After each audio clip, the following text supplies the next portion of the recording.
இது சுவிஸ் தமிழ் டிவியின் இன்றைய பிரதான செய்திகள். செய்தி ஆசிரியர் தேவாமதன். செய்திகளை வாசிக்கும் நான் துரையப்பா வினோத் கண்ணன். முதலில் தலைப்புச் செய்திகள். சுவிட்சர்லாந்திற்கும் இந்தியாவுக்கும் இடையில் சுதந்திர வர்த்தக உடன்படிக்கை.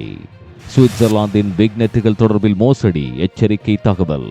பெண்ணின் சடலத்தை துஷ்பிரயோகம் செய்த நபருக்கு 13 ஆண்டுகள் சிறை. செல்போன் திருட்டு. ஆல்டனில் 4 சந்தேக நபர்கள் கைது.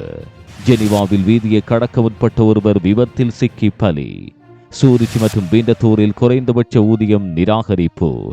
ரவி கோல்ட் ஜுவல்லரியின் தங்க நகை சேமிப்பு திட்டத்தில் நீங்கள் இணைந்து கொண்டு பெறுமதிமிக்க வாடிக்கையாளராக மாறுங்கள். புத்தம் புதிய டிசைன்களில் நகைகளை பெற்றுக் கொள்ளவும் செய்கூலி சேதாரமின்றி தாலிக்கொடி செய்து கொள்ளவும் இன்றைய நாடுங்கள். ஜோசப் ஸ்ட்ராஸில் அமைந்துள்ள ரவி கோல்ட் ஜுவல்லரி 09615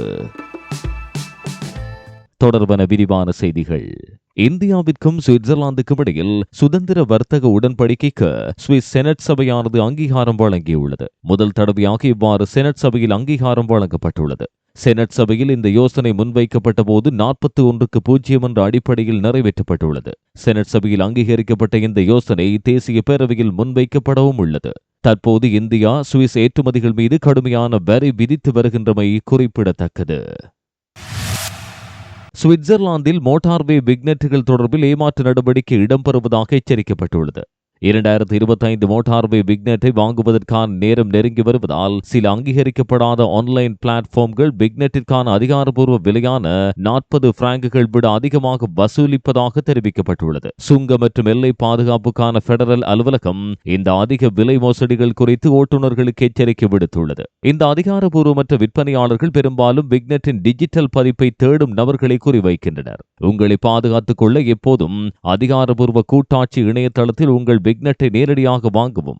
இது நீங்கள் சரியான விலையை செலுத்துவதை உறுதி செய்து மோசடி செய்வதை தவிர்க்கிறது. எனவே ஆன்லைனில் இலத்திரனியல் பிக்நெட்டுகளை கொள்வனவு செய்பவர்கள் மிகுந்த எச்சரிக்கையுடன் செயற்பட வேண்டும் எனவும் சுங்க மற்றும் எல்லை பாதுகாப்புக்கான பெடரல் அலுவலகம் ஓட்டுநர்களை கேட்டுக்கொண்டுள்ளது. ஜெனீவாவில் வீதியை கடக்க முற்பட்ட ஒருவர் விபத்தில் சிக்கி பலியானார்.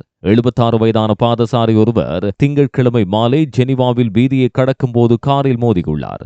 இந்த விபத்தில் குறித்த பெண் சம்பவ இடத்திலேயே உயிரிழந்தார். சம்பவ இடத்தில் மீட்பு பணியாளர்கள் முதலுதவி அளித்தனர். எவ்வாறாயினும் அந்த பெண் பலத்த காயமடைந்தார். சிறிது நேரத்திலேயே அவர் இறந்துவிட்டார் என்று ஜெனீவா கண்டோனல் போலீசார் செவ்வாயன்று அறிவித்தனர். விபத்துக்கான சூழ்நிலையை தீர்மானிக்க அரசு வழக்கறிஞர் அலுவலகம் விசாரணையை தொடங்கியது. போலீசாரின் கூற்றின்படி இந்த ஆண்டு ஜெனீவா வீதிகளில் விபத்துகளினால் ஏற்கனவே 13 பேர் இறந்துள்ளனர் என்பது குறிப்பிடத்தக்கது.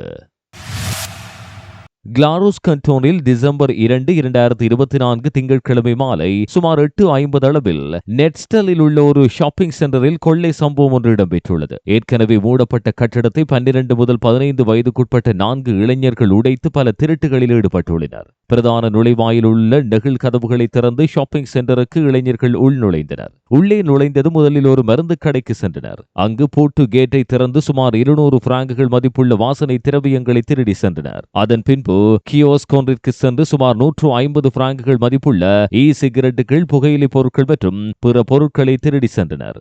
இந்த திருட்டின் போது அலாரம் அடிக்க ஆரம்பிக்கவே இதனால் அவர்கள் பிரதான நுழைவாயிலை நோக்கி தப்பியோடினர். உஷார்படுத்தப்பட்டிருந்த கிளாரோஸ் கண்டோன் போலீசாரின் ரோந்து படையினர் சரியான நேரத்தில் வந்து ஷாப்பிங் சென்டருக்கு முன்பாக இளைஞர்களை பிடிக்க முடிந்தது. சந்தேகத்துக்குரிய குற்றவாளிகளை போலீசார் கைது செய்தனர். செய்த குற்றங்கள் இப்போது மேலும் செயலாக்கத்திற்காக கிளாரோஸ் மாகாணத்தின் இளைஞர் வழக்கறிஞர் அலுவலகத்திற்கு ஒப்படைக்கப்படும். இதுபோன்ற செயல்களை தடுக்க இளைஞர்களுக்கு தடுப்பு நடவடிக்கைகள் மற்றும் கல்வியை ஊக்குவிப்பதன் முக்கியத்துவத்தை இந்த சம்பவம் எடுத்து காட்டுகிறது. ஒரு பெண்ணை வேண்டுமென்றே கொலை செய்து சடலத்தை அவமதித்ததற்காக 40 வயது ஆணுக்கு 13 ஆண்டுகள் சிறை தண்டனையை சுவிட்சர்லாந்தின் பெடரல் உச்ச நீதிமன்றம் உறுதி செய்துள்ளது. குறித்த நபர் செப்டம்பர் 2016 இந்த குற்றத்தை புரிந்துள்ளார். வாக்குவாதத்தின் போது அவர் தனது பெண் தோழியை கழுத்தை நெரித்துக் கொன்றார். பாதிக்கப்பட்டவர் இறந்துவிட்டார் என தெரிந்தும் அவர் அவளுடைய உடலை துஷ்பிரயோகம் செய்துள்ளதாக விசாரணையில் தெரிய வந்துள்ளது. பாதிக்கப்பட்ட நபரும் அந்த நபரும் ஒரே வீட்டில் வசித்து வந்துள்ளனர். ஆனால் தொடர்ந்து தகராறு காரணமாக அவர்களின் உறவில் விரிசல் ஏற்பட்டது. குற்றம் நடந்த நாளில் அவர்களுக்கு மற்றொரு வாக்குவாதம் ஏற்பட்டது. அது மரணத்திற்கு வழிவகுத்தது. இந்நிலையில் பெடரல் உச்ச நீதிமன்றம் அந்த நபரின் மேல்முறையீட்டை நிராகரித்தது. அங்கு வேண்டுமென்றே கொலை செய்யவில்லை எனவும் கடுமையான கோபத்தின் ஒரு தருணத்தில் தனது செயல்கள் உணர்ச்சிகளால் உந்தப்பட்டதாக அவர் கூறினார். ஆனால் நீதிமன்றம் இதை ஏற்கவில்லை. அந்த நபரின் செயல்கள் திட்டமிட்டு செய்யப்பட்டவை என்று நீதிபதிகள் எடுத்துரைத்தனர். அதனால் தான் குற்றச்சாட்டு உறுதி செய்யப்பட்டது. இந்த வழக்கானது சட்ட சிக்கல்களால் தீர்க்கப்பட பல ஆண்டுகளானது. ஆரம்பத்தில் அந்த நபர் பிணத்தை இழிவுபடுத்தியதாக கண்டறியப்பட்டார். ஆனால் கொலை செய்யவில்லை என கருதப்பட்டது. பெடரல் சுப்ரீம் கோர்ட் ஆனது இந்த வழக்கை மீண்டும் பரிசீலனைக்கு அரசு வழக்கறிஞர் அலுவலகத்துக்கு அனுப்பியுள்ளது. இதன் அடிப்படையில் மேற்கொள்ளப்பட்ட விசாரணைகளின் இறுதி முடிவு 2 குற்றச்சாட்டுக்களை உறுதிப்படுத்துகிறது. வேண்டுமென்றே கொலை செய்தல் மற்றும் இறந்தவரின் உடலை தவறாக பயன்படுத்தியமை போன்ற குற்றங்களுக்கென 13 ஆண்டுகள் சிறை தண்டனை அவருக்கு வழங்கப்பட்டது. செப்டம்பர் 2016 கைது செய்யப்பட்டதில் இருந்து அந்த நபர் ஏற்கனவே காவலில் வைக்கப்பட்டுள்ளார். இந்த நேரத்தில் விசாரணைக்கு முந்தைய தடுப்பு காவல் மற்றும் தடுப்பு காவலில் செலவிடப்பட்டது அவரது மொத்த தண்டனையில் கழிக்கப்படும். இந்த வழக்கு சுவிஸ் நீதிமன்றங்கள் வன்முறை குற்றங்களை கையாளும் தீவிரத்தையும் பாதிக்கப்பட்டவர்களுக்கு நீதியை உறுதி செய்வதன் முக்கியத்துவத்தையும் எடுத்து காட்டுகிறது. சிறிய விளம்பர இடைவெளியின் பின்னர் செய்திகள் தொடரும்.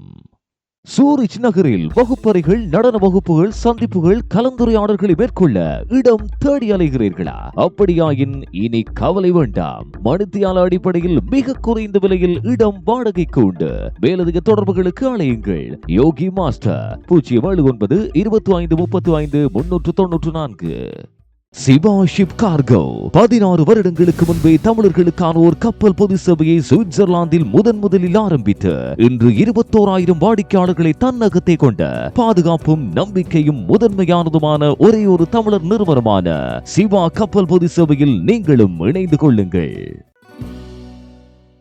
டிசம்பர் 3, 2024 செவ்வாய்க்கிழமை இரவு செல்போனை திருடியதாக சந்தேகப்படும் 4 பேரை சொலத்தோன் கண்டோனல் போலீசார் கைது செய்தனர். சந்தேகத்திற்குரிய குற்றவாளிகள் மேலதிக விசாரணைக்கென காவலில் வைக்கப்பட்டனர். குறித்த சம்பவம் பற்றி மேலும் தெரிய வருகையில் நள்ளிரவு 12:50 அளவில் பேர்னுக்கும் மோல்டனுக்கும் இடையிலான ரயில் பயணத்தின் போது திருட்டு நடந்ததாக காவல்துறைக்கு தகவல் கிடைத்தது. வன்முறை அச்சுறுத்தலின் கீழ் ஆரம்பத்தில் அறியப்படாத பல குற்றவாளிகளால் தன்னிடமிருந்து செல்போன் பறிமுதல் செய்யப்பட்டதாக ஒருவர் கூறினார். சந்தேகமடைந்த திருடர்கள் ஓல்டனில் ரயிலில் இருந்து இறங்கினர். போலீசார் விரைந்து வந்து தேடுதல் வேட்டையில் ஈடுபட்டனர். சிறிது நேரத்தின் பின்னர் 4 பேர் ஓல்டன் பிரதான நிலையம் அருகே நிறுத்தப்பட்டனர். பாதிக்கப்பட்டவர் போலீசாருக்கு வழங்கிய விளக்கத்தோடு அவை பொருந்தி போனதன் அடிப்படையில் அவர்கள் கைது ஆகினர். முதற்கட்ட விசாரணையில் கைது செய்யப்பட்டவர்கள் இந்த திருட்டுக்கு மாத்திரமல்ல மற்றைய கொள்ளை மற்றும் திருட்டு குற்றங்களுக்கும் காரணமாக இருக்கலாம் என்று தெரிய வந்துள்ளது. கைது செய்யப்பட்ட சந்தேக நபர்கள் 14, 16 மற்றும் 26 வயதுகளை உடைய மொராக்கோவை சேர்ந்த 3 ஆண்களும் அல்ஜீரியாவை சேர்ந்த 22 வயதுடைய ஒருவரும் என தெரிய வந்தது. விசாரணை தொடர்ந்து இடம்பெற்று வரும் நிலையில் 4 தற்காலிகமாக கைது செய்யப்பட்டுள்ளனர். இந்த சம்பவங்கள் மற்றும் பிற குற்றங்களுடன் தொடர்புடையவர்கள் பற்றிய கூடுதல் தகவல்களை சேகரிக்கும் பணியில் போலீசார் ஈடுபட்டுள்ளனர். பொதுமக்கள் சந்தேகத்துக்குரிய வழக்குகள் ஏதேனும் இருப்பின் அல்லது அவதானித்தால் தொடர்ந்து விழிப்புடன் இருக்குமாறும் காவல்துறைக்கு நேரடியாக தகவல் தெரிவிக்குமாறும் கேட்டுக் கொள்ளப்படுகின்றனர். பணியிடத்தில் பாலியல் துன்புறுத்தல் என்பது சுவிட்சர்லாந்தில் பரவலான பிரச்சனையாக உள்ளது. இருப்பினும் தடுப்பு நடவடிக்கைகள் உள்ளன. ஆண்களுக்கும் பெண்களுக்கும் இடையிலான சமத்துவத்திற்கான பெடரல் அலுவலகத்தின் புதிய ஆய்வின்படி 52% ஊழியர்கள் தேவையற்ற பாலியல் அல்லது பாலியல் நடத்தையை அனுபவித்துள்ளார்கள் என்பது தற்போது தெரிய வந்துள்ளது. பெண்கள், இளம் தொழில் வல்லுநர்கள் மற்றும் பயிற்சி பெற்றவர்கள் குறிப்பாக பாதிக்கப்படுவதாக தெரிய வந்துள்ளது. பாலியல் கருத்துகள், இழிவான நகைச்சுவைகள், ஆபாசமான சைகைகள், பாலியல் உள்ளடக்கத்துடன் கோரப்படாத செய்திகள், உடல் மற்றும் மிகவும் தீவிரமான பாலியல் வன்கொடுமைகள் உள்ளிட்ட 12 வகையான துன்புறுத்தல் நடத்தைகள் தொடர்பாக ஆய்வு மேற்கொள்ளப்பட்டுள்ளது. விருந்தோம்பல் துறை, வங்கி மற்றும் சுகாதாரத்துறை போன்ற வாடிக்கையாளர்களை எதிர்கொள்ளும் தொழில்களில் இந்த சம்பவங்கள் மிகவும் பொதுவானவை. துன்புறுத்துபவர்கள் பொதுவாக படிநிலையில் அதே மட்டத்தில் உள்ள ஆண் சக பணியாளர்களாக உள்ளார்கள் என்ற அதிர்ச்சி தகவலும் ஆய்வு முடிவில் தெரிய வந்துள்ளது. ஆனால் பெண்களும் பெரும்பாலும் மேலதிகாரிகளினால் துன்புறுத்தப்படுவதை புகார் அளிக்கின்றனர். தற்போது தடுப்பு நடவடிக்கைகள் இருந்த போதிலும் பாலியல் துன்புறுத்தல் ஒரு பெரிய பிரச்சனையாக உள்ளது என்று முடிவுகள் காட்டுகின்றன. துன்புறுத்தலை தடுக்கவும் பாதிக்கப்பட்டவர்களுக்கு ஆதரவளிக்கவும் நிறுவனங்கள் தெளிவான விதிகள் மற்றும் நடவடிக்கைகளை எடுக்க வேண்டும். ஆண்களுக்கும் பெண்களுக்கும் இடையிலான சமத்துவத்திற்கான பெடரல் அலுவலகத்தில் சம்பவங்கள் குறித்து புகார் அளிக்கப்பட வேண்டும் என கேட்கப்பட்டுள்ளது. மேலும் அனைத்து ஊழியர்களுக்கும் மரியாதைக்குரிய மற்றும் பாதுகாப்பான பணியிடம் உத்தரவாதம் அளிக்கப்பட வேண்டும் என்பதையும் அவர்கள் வலியுறுத்தி வருகின்றனர். சூரிச் மற்றும் விண்டத்தோரில் குறைந்தபட்ச ஊதியத்தை நீதிமன்றம் ரத்து செய்துள்ளது. திட்டமிடப்பட்ட குறைந்தபட்ச ஊதிய விதிமுறைகள் கண்டோனல் சட்டத்தை மீறுவதாக சூரிச் மாகாணத்தின் நிர்வாக நீதிமன்றம் முடிவு செய்துள்ளது. குறைந்தபட்ச ஊதியங்கள் கொள்கை அளவில் அனுமதிக்கப்படலாம் என்றாலும் சூரிச் அரசியல் அமைப்பு மற்றும் சமூக நல சட்டத்தின்படி நகராட்சிகள் தனியார் வேலைவாய்ப்பு உறவுகளில் தலையிட அனுமதிக்கப்படவில்லை. சூரிச்சில் ஒரு மணி நேரத்திற்கு 23.90 பிராங்குகள் மற்றும் விண்டத்தோரில் 23 பிராங்குகள் என்ற குறைந்தபட்ச ஊதியம் 2023 வாக்காளர்களினால் தெளிவாக அங்கீகரிக்கப்பட்டுள்ளது. எவ்வாறாயினும் முதலாளிகள் சங்கங்கள் போன்ற எதிர்ப்பாளர்கள் சட்ட ரீதியான கவலைகளை கொண்டிருந்தனர். அத்துடன் புகார்களை தாக்கல் செய்தனர். குறைந்தபட்ச ஊதியம் என்பது சமூக பங்காளிகளுக்கான விடயம் என்றும் நகராட்சி விதிமுறைகள் சிக்கலான அதிகாரத்துவ தடைகளை உருவாக்கும் என்றும் அவர்கள் வாதிட்டனர். தற்போது வெளியிடப்பட்டுள்ள நிர்வாக நீதிமன்றத்தின் தீர்ப்பானது இறுதியானது அல்ல என்பதும் மேலும் பெடரல் நீதிமன்றத்திற்கு பரிந்துரைக்கப்படலாம் எனவும் தெரிவிக்கப்படுகிறது. இதுவரை நீங்கள் கேட்டது சுவிஸ் தமிழ் டிவியின் இன்றைய பிரதான செய்திகள்.